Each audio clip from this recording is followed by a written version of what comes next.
नवरात्र के चौथे दिन माँ दुर्गा की पूजा करने का विधान है। माँ के चौथे दिन के स्वरूप को माँ कुष्मांडा के रूप में जानते हैं और उनकी पूजा की जाती है। अपनी मंद मुस्कान द्वारा ब्रह्मांड की उत्पत्ति करने के कारण इन्हें कुष्मांडा कहा गया। नवरात्र के चौथे दिन माँ दुर्गा की पूजा कुष्मांडा के रूप में करने का और कुम्हड़ा को आपको पता होगा, कुम्हड़ा का इस दिन विशेष प्रयोग होते हैं। ऐसी मान्यता है कि जब दुनिया नहीं थी तब इसी देवी ने अपने हास्य से यानी हंसी से ब्रह्मांड की रचना की थी, इसीलिए इन्हें सृष्टि की आदि शक्ति देवी कहा गया। देवी की 8 भुजाएं हैं। इनके हाथों में कमंडल, धनुष, बाण, कमल, पुष्प और अमृत पूर्ण कलश है। चक्र, गदा, जपमाला और देवी का वाहन सिंह है।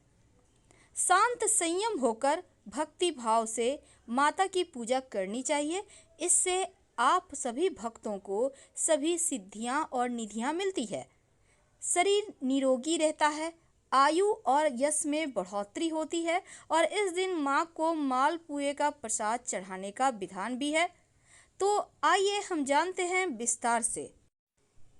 नव दुर्गा का चौथा स्वरूप है और अपनी हल्की हंसी से ब्रह्मांड को उत्पन्न करने के कारण कुष्मांडा नाम है और माँ अनाहत चक्र को नियंत्रित करती हैं।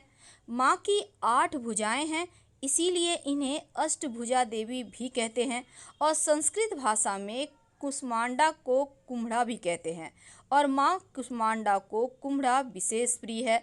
ज्योतिष में माँ कुष्मांडा का संबंध बुध ग्रह से है। तो इस दिन जब देवी की पूजा कीजिएगा तो हरे रंग का वस्त्र पहनकर माँ की पूजन करें। पूजा के दौरान कुछ विशेष प्रयोग किए जाएंगे, आइए जानते हैं विस्तार से। आपको एक बात पहले ही बता दें कि चौथा नवरात्रा के दिन कुम्हड़ा का सेवन जरूर करना चाहिए। इससे आर्थिक स्थिति अच्छी रहती है, पूरा साल आपका स्वास्थ्य अच्छा रहता है। लेकिन समूचा कुम्हड़ा मत ला के काटिएगा, कटा हुआ मार्केट में मिलता है, आप थोड़ा सा खरीद कर ले आइए, सब्जी बना के खाइए। इस दिन माँ को जब आप पूजा करेंगे माँ की, तब माँ को हरी इलायची अपनी इच्छा अनुसार आप 2, 5 जो भी आपकी इच्छा है अर्पित करें।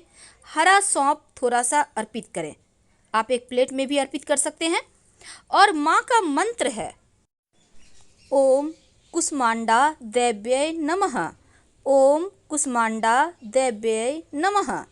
तो 108 बार इस मंत्र का जप कीजिए। आप चाहें तो सिद्ध कुंजिका स्तोत्र का पाठ भी कर सकते हैं। जैसा कि हमने कहा कि बुद्ध संबंधी समस्या का निवारण के लिए, बुद्ध को बेहतर करने के लिए इस दिन आप माँ के शरण में आ सकते हैं, क्योंकि माँ के 9 स्वरूप 9 ग्रहों को मजबूत करते हैं। तो ओम बुम बुधाय नमः याद रखिए, ओम बुम बुधाय नमः ये बुद्ध का मंत्र है।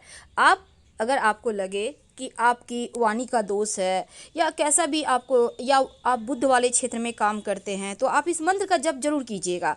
ओम बुम बुधाय नमः 108 बार जप कीजिए, आपका बुद्ध मजबूत हो जाएगा, आपकी वाणी की शक्ति बढ़ेगी, आपकी अभिव्यक्ति बढ़ेगी, आपकी स्किन अच्छी हो जाएगी, आपका सौंदर्य में निखार आ जाएगा, आपका सौंदर्य अद्भुत हो जाएगा। तो अभी तक हमने बात की कि बुद्ध को बेहतर करने के लिए क्या करें और सिद्ध कुंजिका स्तोत्र का पाठ जरूर करना है। लेकिन अब जानते हैं हम, चूँकि माँ कुष्मांडा बच्चों की शिक्षा के लिए, बुद्ध तो पढ़ाई लिखाई के लिए भी जिम्मेदार होता है। तो ऐसे में आप चाहते हैं आपके बच्चे खूब पढ़ें, उनका शिक्षा के ऊपर ध्यान रहे, पढ़ा हुआ याद रहे, तब एक छोटा सा प्रयोग कीजिएगा।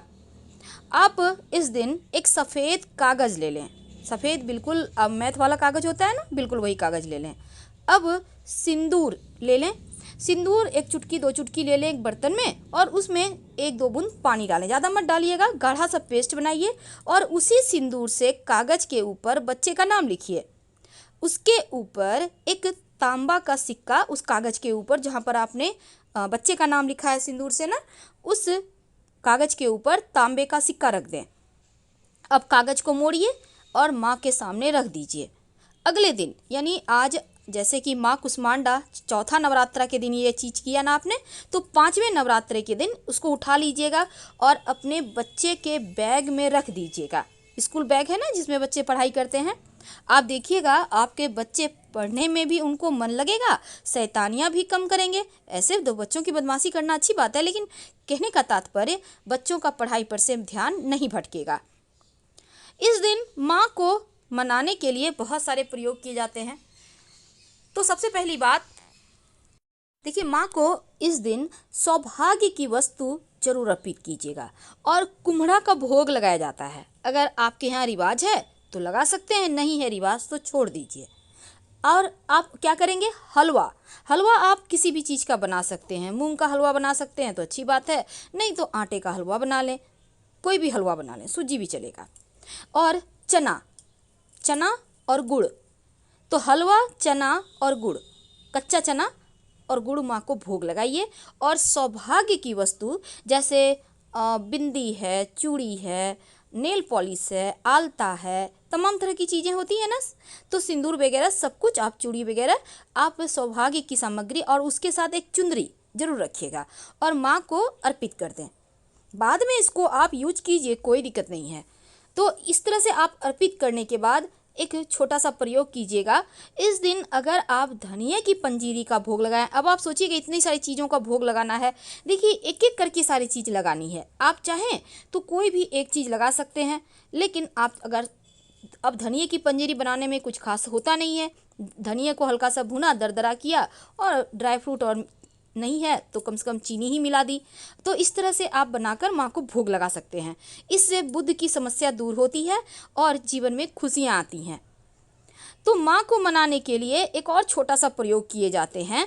आप जैसे कि दोपहर में करीब 11:55 से दोपहर 12:40-45 तक रहता है उस समय अभिजीत मुहूर्त। इस समय में या फिर जब राहु काल ना हो, आप इच्छानुसार थोड़ी सी हरी इलायची आप माँ को अर्पित कर दीजिए। हरी इलायची आपने अभी तो पूजा में शुरू में हमने बताया कि आपको अर्पित करनी है, इसके बाद आप कीजिए इच्छानुसार, यानी मन्नत मांग के।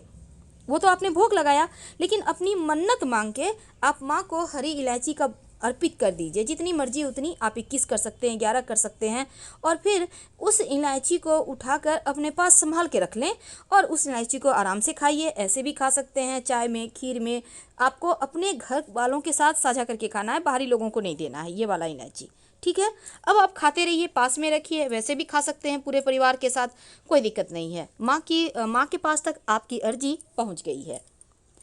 अब एक और चीज़ है, देखिए कई बार क्या होता है, आप चाहते हैं कि जीवन में सब कुछ बढ़िया हो जाए, आप चाहते हैं कि आपके जीवन में बुद्ध कभी परेशान ही ना करे, आपके जीवन में चारों दिशाओं से आपकी बढ़त हो, हर लिहाज से आप आगे बढ़ें, तरक्की करें।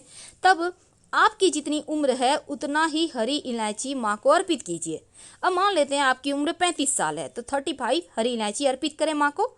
और आप चाहें जैसे कि एक इलायची अर्पित किया, ओम बुम बुधाय नमः, फिर अर्पित किए, फिर ओम बुम बुधाय नमः। तो इस तरह से अपनी उम्र के बराबर इलायची को रख लीजिए साइड में और एक एक करके अर्पित करते जाइए। इसके बाद सारी इलायची को आप इकट्ठा करें और हरे रंग के कपड़े में आप रख के अर्पित कीजिएगा। अब हरे रंग के कपड़े में बांध लें और बांध कर आप संभाल के रखें पूरे साल। आपका बुद्ध मजबूत हो जाएगा, प्रबल हो जाएगा। और 1 साल के बाद आप चाहें तो इस इलायची को खा लीजिए।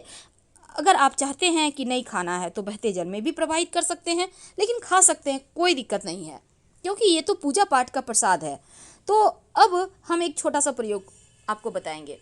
कई बार बहुत सारे दर्शक कहते हैं माँ को सपने में देखना है। अब माता रानी तो जल्दी किसी को सपने में दिखती नहीं है, तो चलिए हम आपको एक छोटा सा प्रयोग बताते हैं। तुलसी का एक पत्ता ले लीजिएगा, सिंदूर उसमें थोड़ा सा लगा ले, तुलसी के पत्ते पर थोड़ा सा सिंदूर लगा ले। अब रात में इस तुलसी के पत्ते को अपने नाभि पर रखकर सो जाइए। यकीन मानिए माता रानी के दर्शन हो जाएंगे। बहुत सिंपल है, लेकिन चौथे नवरात्रा यानी कि माँ कुष्मांडा की जब आप पूजा करेंगे तो ये छोटे छोटे प्रयोग आपके जीवन में ढेर सारी खुशियों को ले आएगा। तो अपने बुद्ध को बेहतर करें, माता रानी की असीम कृपा यूं ही आप पे बरसे। हम आपसे विदा लेते हैं। अगर जानकारी अच्छी लगे तो लाइक और सब्सक्राइब कीजिएगा। हर हर महादेव, धन्यवाद।